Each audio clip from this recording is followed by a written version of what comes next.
Les couleurs de La Rochelle en terre poitevine, des joueurs de basket accueillis par des créatures d'Halloween.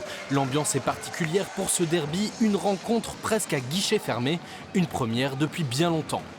C'est génial, c'est génial. On sort d'un an et demi où on a joué à huis clos, donc là, depuis quelques mois, on a le plaisir de retrouver des salles pleines.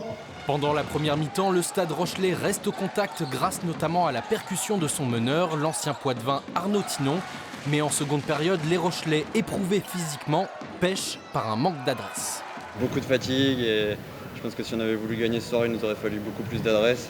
Et là, on n'en a pas eu, donc compliqué. Je pense que ce soir, c'était pas un manque d'envie, mais c'est vrai qu'à un moment donné, on a eu 10 minutes vraiment de trou d'air et ce troisième quart-temps qui nous coûte clairement le match. Car en face, les poitevins, très motivés, réussissent leur combinaison offensive et font mouche à 3 points à plusieurs reprises.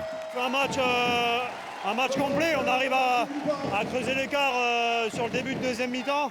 Et après, on arrive à le conserver. C'est super à la fois pour nous, bien sûr, mais pour le public.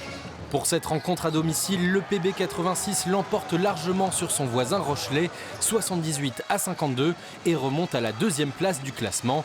Le Stade Rochelais conserve, lui, sa 7e place.